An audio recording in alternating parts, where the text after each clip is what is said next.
I'm Chris. I'm Victor. I'm Jeff. I'm Corey. And I'm Krista, and we are Lutharo, and you're watching RichardMetalFan. Hell yeah.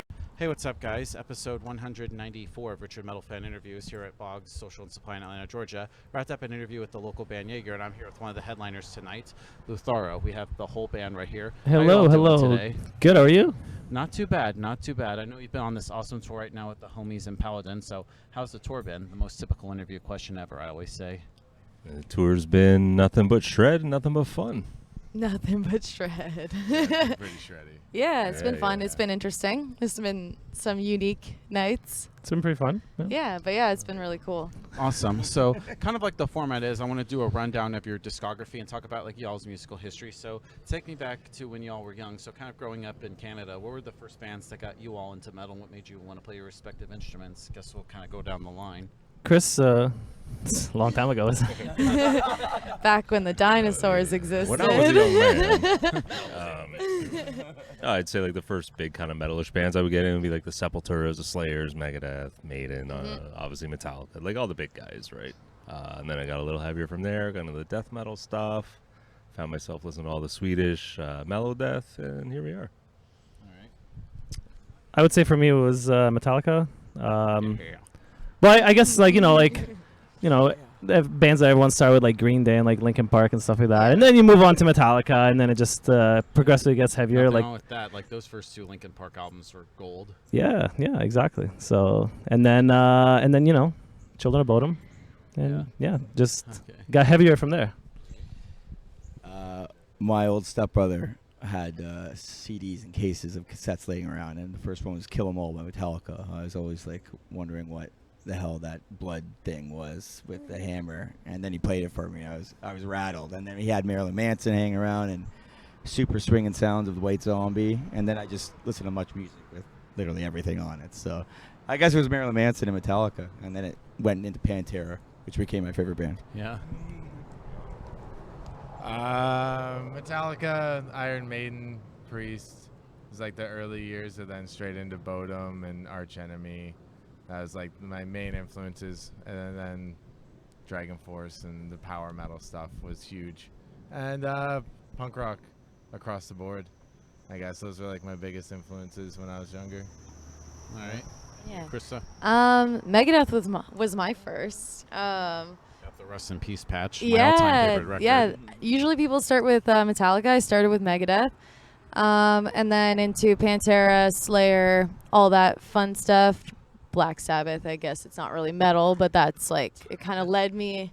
It's like the creators of metal, but it's not like heavy, you know? And then what led me to like melodic death metal was definitely Arch Enemy. Yeah. Yeah. So what were you guys' bands like pre-Lutharo? Lutharo. Oh, yeah. Yeah, Just this that. is my only band. Yep. You guys? I had a band I had in Toronto called Sledgehammer for 5 or 6 years. Released a bunch of albums. That was fun. And then I had a hard rock band for a couple years, which was during COVID, and we released albums anyways. Because we don't stop for COVID, and we don't stop for nothing. Fuck the And then virus, we'll do what we want. And then I had some BS bands before that don't even matter. Sorry if you're listening, guys. Yeah. Okay. So I guess Lutharo, y'all formed in 2012, but it was under the moniker Incarnadine. So tell me about how you all got together and knew each other. No, I started the band back in high school. And it was high school, yeah. Just how we normally start a band, looking for people. Then we found Krista, and then kind of started from there. Mm-hmm. Yeah, that's kind of the history of it. Yeah. And We're the founding fathers. That's right. Yeah, and then you did like the No Escape in 2014. So tell me about like that. Oh, those are just anything pre-Unleash the Beast were just demos. Yeah. It wasn't anything wild. Yeah. It was just learning how to write Do music. Yeah. Could have never been released. No. Yeah. Yeah. Yeah. And then why the name change to Lutharo?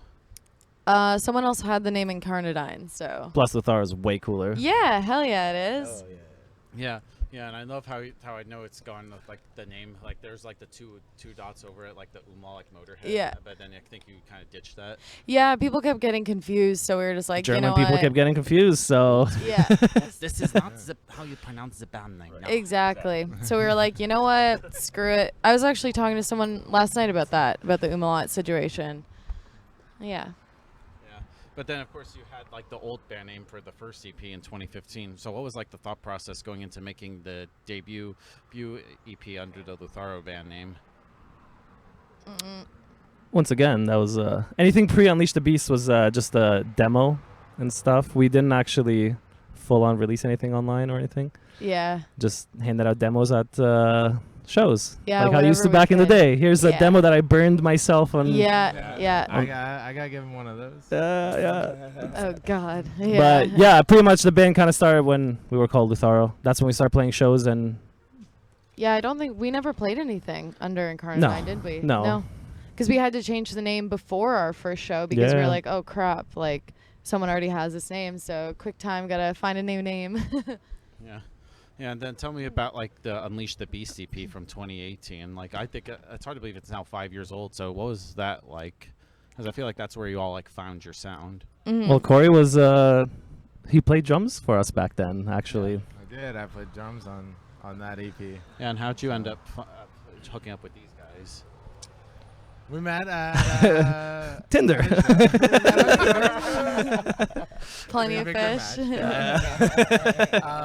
Yeah, we met at a show. I think I was at a show that you guys were playing. I just stumbled in, and then we became friends. And they were looking for a drummer, and yeah, I filled in for a bunch of shows, and then did the EP with them, and then dipped the scene for a couple years. I had a bunch of other Scene projects missing, on the scene go. missing. Yeah. You know, and then yeah, came back about 2 years ago now. Yeah. Yeah, it would have been almost exactly 2 years ago because it was October something that we did the CD release for High Rise.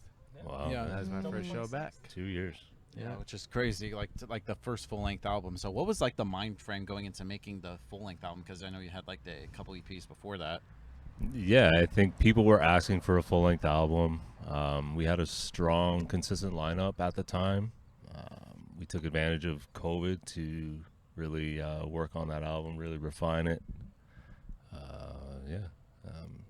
It was just time for the full length. We couldn't do a 30 EP. You know? Yeah. And we Had had to the have time it. for it, Yeah, so yeah, that exactly. was yeah, a big lots thing. of time. Yeah. Yeah, because you don't want to rush things or just do things half-assed. Exactly, and like with us, it feels like we never have time for anything. No, Everything. we're is always on the go. chaos. Yeah, yeah, and then yeah, member changes, all that stuff. Like it just feels like we never have a moment to breathe. Yeah, I'm pretty sure you like the five of you pretty much have like a steady lineup. Like you all have like the perfect head on your shoulders. I wouldn't say no. I'm kidding. You sure Definitely about not. that? If you spend some time in the van, you would think otherwise. Have any interesting fan stories? I don't know.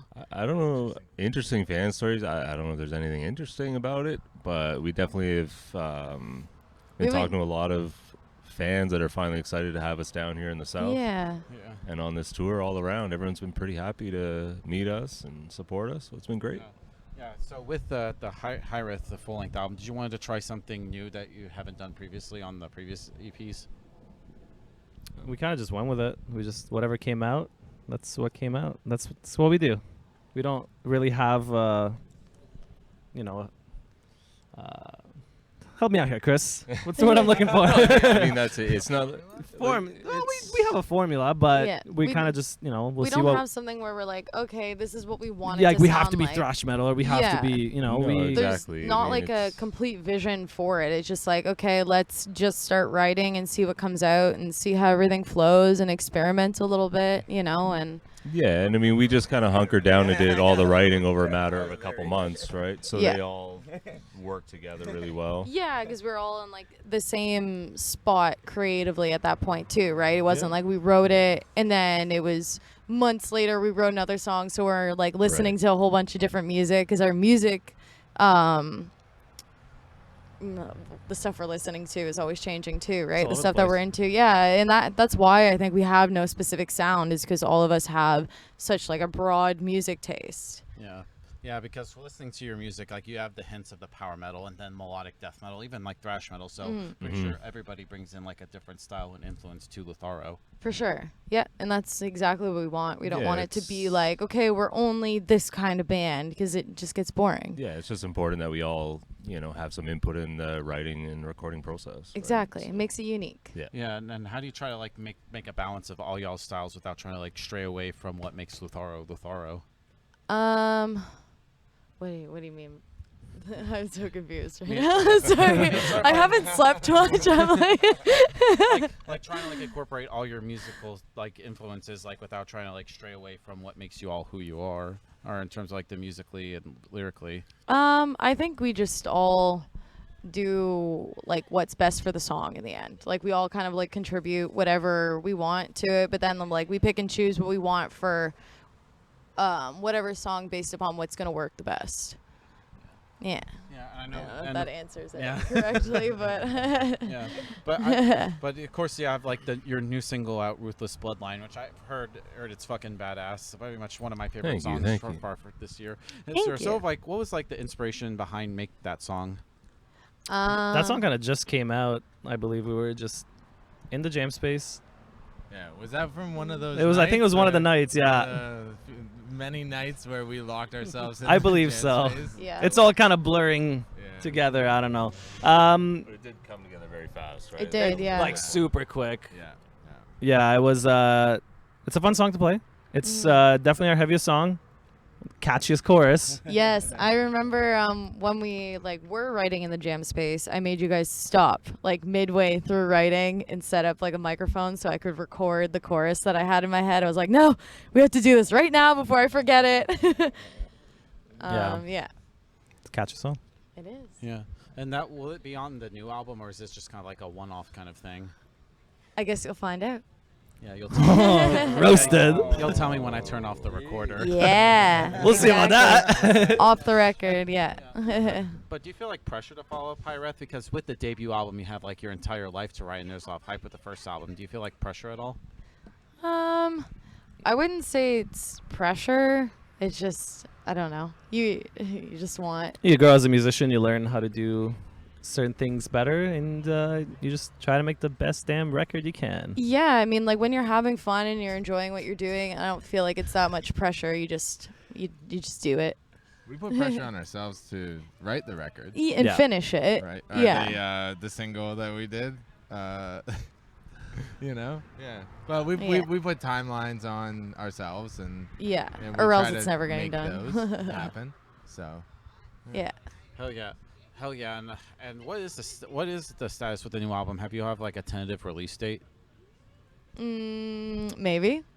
Who says there is a new album? No comment. Dun, dun, I plead the fifth. dun. I tried, guys. I've tried. We can talk about the signing. Yeah. Yeah.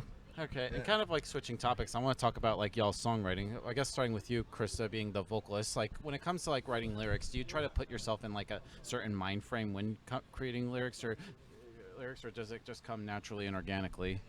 Usually just naturally and organically, and that frame of mind will come with it because I'll listen to whatever they've written instrumentally and then be like, okay, this song makes me feel this way and blah, blah, blah, blah, blah.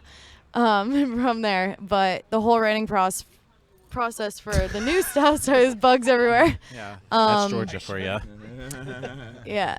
Definitely had me feeling some kind of way. It definitely opened a wound for sure. Other stuff and like previous stuff. So yeah, it does kind of get me in like a certain frame of mind for a long period of time for Right. the whole writing process. All right, and speaking with the instrumentalists, talking with the guitars, like, cause I know like you guys, cause with Jeff and Chris, when it comes to like writing guitars, because I know it's like you have like the rhythm, but also have the melody backing over it. Just like do you like come up with like the riff first and then like write the melody over that? How does that like work? It all depends on the song. I think with Ruthless Bloodline, the chorus, I came up with the melody before we came up with the rhythm.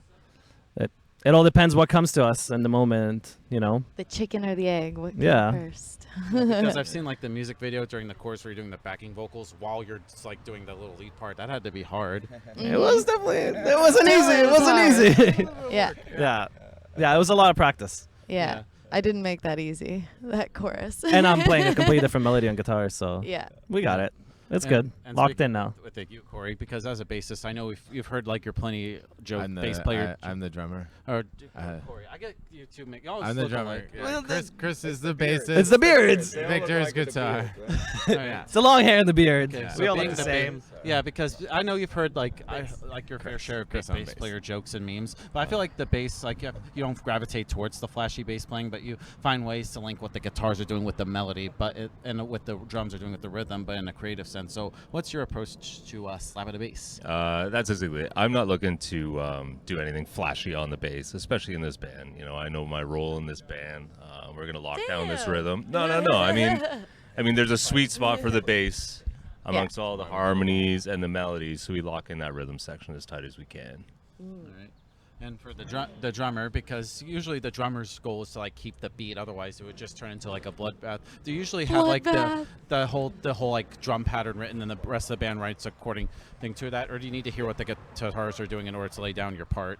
Well, a lot of the times we're writing all in the same room, so I'm even a part of like the writing of the guitars and bass, like all of that. We're all there, so I have an idea of what I want to do rhythmically over it, to just showcase the part in the best possible way, and other people have their input on my beats and stuff. I think one of my favorite parts in Ruthless, Chris came up with it, and I like it. It's probably one of my favorite parts in the whole song, and on the whole, like that we've ever written together. Giving the bass player props. Yeah. Flashy. Right? Yeah, Like, gotta show the Yeah. rhythm section love. Yeah. Yeah, like we said before too, like it's all a collaborative effort when it comes to songwriting, no matter what part. When it comes to a bass part, a guitar part, and vocal part, whatever it may be, you know, we all have our input on it. So Yeah, and of course, like a lot of people say, the drums is just like a rhythmic instrument, but I feel like you pound like channel out emotion, like the way like you hit it, it definitely is a reflective of emotion that you're feeling. Oh, definitely. And I always try to accent guitar parts as best I can as well, not just play a beat the whole time. My fills are usually very thought out to make sure our transitions are smooth and well done. You know, like there's a lot more than just hitting things that goes into writing drum parts. So Giving everything purpose is a huge part of intent. Yeah, exactly. Yeah, and so kind of like in the end, to wrap things up, what's next for Lutharo? I know you got this awesome tour right now, so what's next for y'all? There may be some more singles that you'll see. Hopefully more touring, More shredding. more shredding. More shredding. Once we get home, we'll be hopping back on Twitch and doing that. We got a Twitch channel. We host a podcast where we have like band chats and stuff like that. So we'll be all over the socials and doing that stuff once we get home. Yeah. Awesome. So thank you all for this chat. It was great to be able to chat with you. Friend. Thank Is there just you. any final words you want to say to the viewers that are watching this? Go listen to Lutharo everywhere. YouTube, Spotify, Twitter, Twitch, Facebook, Instagram. Go see them live. Go watch them at home. I've been hanging out with these guys for a week now, and they're great people. So go check them out. All right. Awesome. So everybody, Lutharo, see you next time.